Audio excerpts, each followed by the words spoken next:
The afternoon light lay heavy across the open desert, pressing down on every stone and grain of sand with quiet insistence.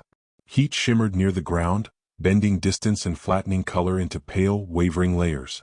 In that stillness, where even insects had retreated beneath the surface, a small unmoving shape rested between two low ridges of wind-carved dunes. From afar it might have been another shadow, another fold of earth.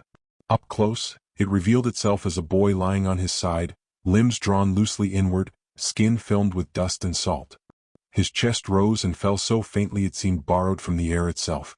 Cracks traced his lips. His eyelashes were powdered white. The desert did not shift around him. It simply waited. The conservation worker had been moving slowly, scanning the ground for tracks and signs of displaced animals, following patterns most people never noticed. It was the wrongness of the stillness that stopped him. In a landscape where even rocks shifted with wind and time, this figure did not belong. He changed direction without haste, boots pressing shallow prints into the sand. As he drew closer, he knelt, careful not to cast his shadow too abruptly. The boy's skin was hot, dry, stretched thin over fragile bones. His breath trembled rather than flowed. The worker placed 2 fingers lightly at the side of the boy's neck, then withdrew them, keeping his movements deliberate. "It's okay," he murmured softly, more to steady himself than to awaken anything. "Stay still." There was no response, only a slight flutter of breath, like fabric stirred by distant wind. He unpacked his canteen with quiet efficiency, pouring a small measure of water into his palm first, letting it cool before brushing it gently across the boy's lips. Another cloth was unfolded and lifted above him, tied between a pack and a broken branch to form a fragile patch of shade. The fabric trembled faintly. Drops of water were placed slowly at the corner of the mouth, waiting each time for the faint reflex of swallowing. The boy's fingers twitched once, barely noticeable, then fell still again. His brow tightened briefly, a small reflex of discomfort before smoothing. The worker remained close, one hand resting lightly near the shoulder, never gripping, never forcing. Patience was the only tool he allowed himself. Around them, the desert continued its quiet motions. Far across the dunes, small shapes shifted and paused, antelope silhouettes lifting their heads, a fox slipping between shadows, birds tracing thin lines against the pale sky. Nothing approached, yet nothing fully withdrew. Life observed from a distance, cautious and enduring. A soft wind moved across the sand, whispering against exposed skin and cloth. The boy's breathing slowly grew more regular, though still shallow, like a tide unsure whether to return. Each minute passed without announcement. The worker adjusted the shade once, angled it slightly, then returned to stillness. As the sun began its slow descent, the light softened, turning harsh whites into muted gold. Long shadows stretched across the dunes, stitching the land into darker patterns. The boy's chest rose a little more clearly now, a fragile rhythm emerging from exhaustion. Somewhere in the distance, a herd shifted position, hooves pressing faint pulses into the ground. Wind moved through dry grass at the edge of the basin, producing a low, steady sigh. Under the small shelter of cloth and careful hands, life held quietly to itself, suspended between heat and mercy, while the desert watched in fading light. The shade held steady as the afternoon slowly loosened its grip on the land, and within that narrow pocket of cooler air, the man remained beside the boy without shifting his posture. He adjusted the cloth once more, tightening a loose knot so the fabric would not sag, then placed his canteen in the sand where it would not tip. The boy's breathing had grown steadier, no longer trembling with each rise and fall, though it remained shallow and careful, as if every breath required permission from a body still unsure of itself. His skin, once tight and ashen, now carried faint traces of color beneath the dust. Moisture lingered along his lips. When the wind brushed across his face, his eyelids fluttered slightly, responding before he was fully awake. The man dipped a corner of the cloth into the remaining water and pressed it gently against the boy's forehead, lifting it after only a few seconds, never letting the coolness become a shock. He worked in small cycles, pausing between each movement, watching for signs of discomfort. A faint sound escaped the boy's throat, not quite a voice, more like the soft release of air. His fingers shifted against the sand, dragging shallow lines that disappeared almost immediately. The muscles in his jaw tightened, then relaxed. Slowly, unevenly, he began to surface. "You're safe," the man whispered once, barely louder than the wind. "Easy now." The words floated briefly in the heat and faded. The boy's eyes opened partway, unfocused, reflecting only light and color. They moved without direction at first, then paused on the shadow above him. His gaze drifted to the man's face, lingered there in confusion, then slipped away again. His chest rose more deeply now, drawing air with effort. A faint shiver passed through his shoulders, not from cold, but from exhaustion. The man responded by pulling his jacket closer around him, creating another thin barrier against both sun and breeze. Across the open plain, distant sounds carried faintly through the stillness. A low call rose and fell, followed by another, farther away. It was not loud, not urgent, but it threaded through the air with quiet authority. Somewhere beyond the ridges, a lioness lifted her head, ears turning toward the unfamiliar shapes in the basin. In the shadow of sparse shrubs, golden eyes watched without blinking. Two cubs pressed close to her side, their tails twitching as they sensed her tension. The pride did not move closer. They remained suspended in watchful distance, unsettled but restrained, reading the slow, careful behavior of the lone human. Back in the shallow hollow, the boy shifted again, this time more deliberately. His knees drew in slightly. His lips parted, releasing a weak breath that almost formed a word before dissolving. The man leaned closer, attentive but unintrusive, waiting for clarity that did not yet arrive. He offered another drop of water, guiding it gently, allowing time for each swallow. The boy accepted it instinctively, throat working with visible effort. As the sun slid lower, its light softened into amber bands across the sand. Long shadows stretched toward the basin, connecting distant dunes like quiet pathways. The animal calls faded into intermittent silence. Wind combed through dry grass and scattered seed heads, carrying dust in slow spirals. Beneath the fragile shelter, between patient hands and cautious breaths, awareness continued to return in fragments, while unseen eyes remained fixed on the scene, and the desert settled into evening without haste. The air grew quieter as the light shifted, as if the desert itself were listening. The man remained beside the boy, one knee pressed into the sand, one hand resting near the child's shoulder without touching. The boy's breathing had become more even, though each breath still carried effort. His eyelids opened and closed in slow intervals, drifting between awareness and rest. When the wind brushed across his face, he turned slightly toward the shade, seeking comfort without fully understanding why. His body responded before his thoughts could follow. The man adjusted the cloth once more, lowering its edge to block a new angle of sunlight. He poured a small measure of water into his palm and waited until it cooled, then touched it lightly to the boy's lips. This time the boy swallowed more clearly. His throat moved with intention. A faint sound escaped him, low and uncertain, then faded. The man leaned closer and whispered, "You're doing well," so softly it barely disturbed the air. Beyond the basin, tall grass stirred where the land dipped into a shallow depression. At first it seemed like nothing more than wind, a slow ripple passing through dry stems. Then a shape separated itself from the movement. A lioness stepped forward, her body low, shoulders rolling with controlled strength. Her coat caught the fading light in muted gold. She paused, head lifted, eyes fixed on the figures below. Behind her, two cubs followed, smaller and less certain, their steps uneven as they tested the ground. They did not rush. They did not retreat. They advanced only a few paces, then stopped. The lioness's tail flicked once, then settled.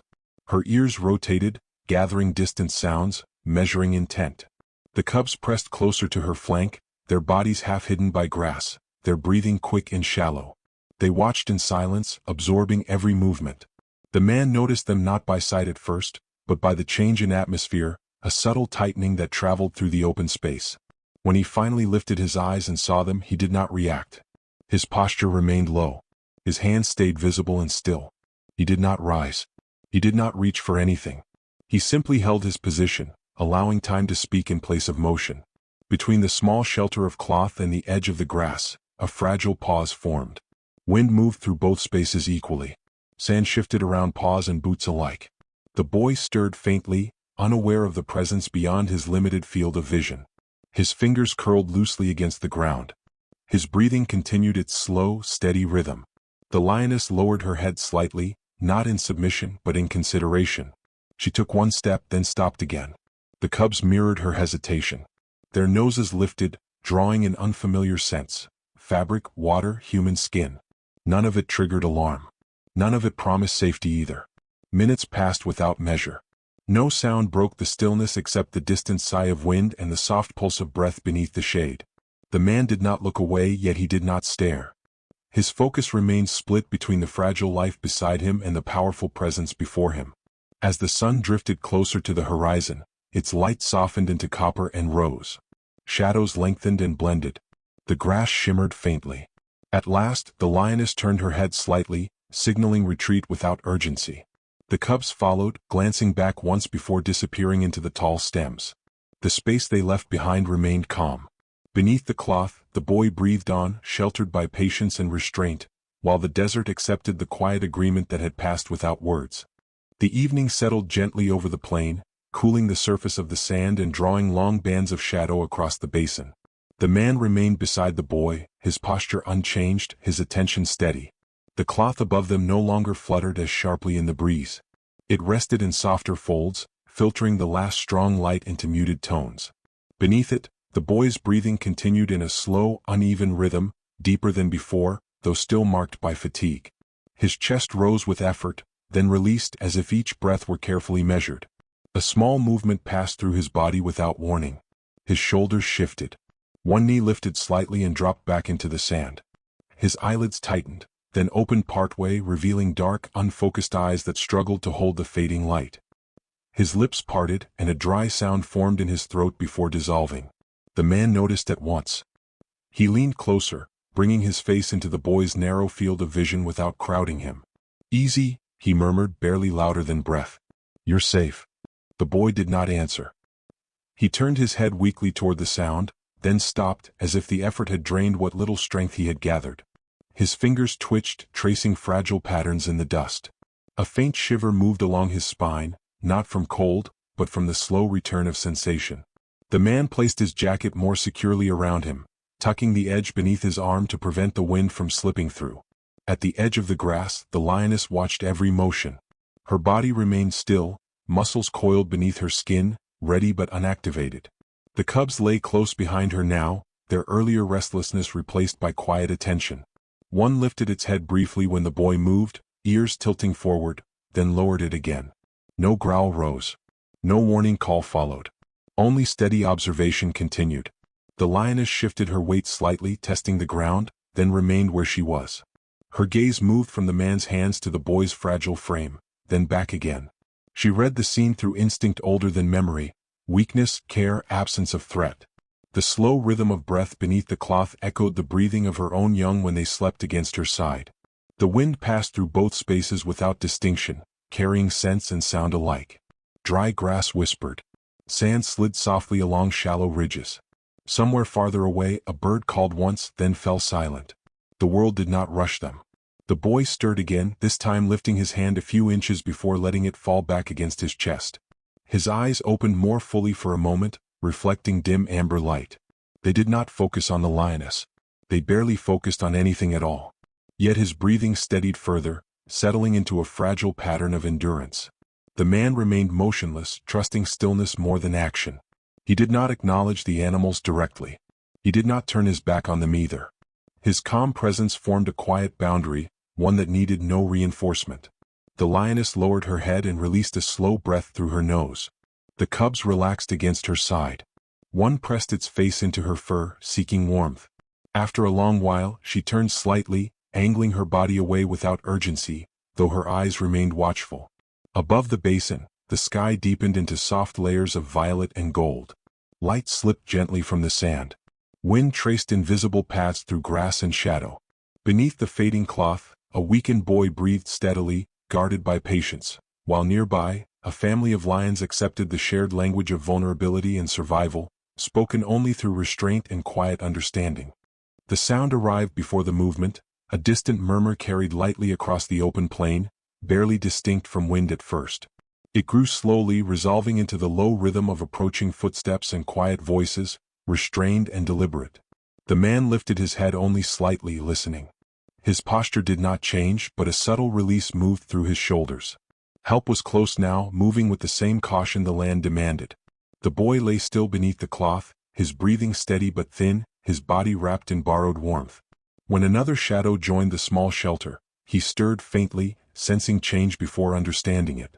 Two figures approached from the shallow rise, their movements slow, eyes fixed on the fragile form in the sand. They knelt without haste, placing their packs aside, speaking in low tones meant only for one another. "We've got him," one whispered, more promise than declaration. Carefully, they slid their hands beneath the boy's shoulders and knees, supporting him as if he were made of glass. His head tilted briefly, then settled against a folded jacket. A soft sound escaped his lips, not of pain but of disorientation. The man remained close, guiding each movement with quiet gestures, ensuring nothing jarred or rushed. Together they lifted him in a single, controlled motion, keeping his body level, his breathing uninterrupted. As they rose, the cloth was folded and placed aside. The patch of shade dissolved back into open air. Sunlight, now low and warm, brushed gently across the boy's face. His eyelids fluttered once, then rested. He did not resist. His weight leaned trustingly into the arms that carried him. At the edge of the grass, the lioness had already begun to withdraw. She stood briefly, watching the slow procession with steady eyes. The cubs followed her movement, rising and pressing close. When the group took its first careful steps away from the basin, she turned fully, guiding them back into the shelter of tall stems. Their bodies blended with shadow and gold until only slight tremors in the grass marked their passage. Within moments, even those signs faded. The man paused before leaving. He remained where he was, scanning the quiet space where the animals had stood. Paw prints lay faintly in the sand, overlapping with boot marks and wind-shaped ripples. They were already softening at the edges, surrendering to time. He lowered himself briefly, smoothing one disturbed patch of ground with his hand, then rose again. The small group moved steadily toward the distant vehicle, their silhouettes lengthening across the plain. No one spoke. The only sounds were footsteps and the quiet rhythm of breath. With every step, the boy was carried farther from danger and closer to rest. Behind them, the basin emptied. Wind resumed its slow work. Sand slipped into shallow impressions. Grass settled. The last light drained from the dunes, leaving muted blues and grays in its place. Somewhere beyond sight, a lion family moved together through cooling air. Somewhere ahead, a child was being returned to safety. By nightfall, the desert had reclaimed its stillness. Nothing remained but faint traces and drifting warmth, held briefly in memory before dissolving into silence, as if the land itself had chosen to protect the story of shared mercy, keeping it hidden within wind and sand.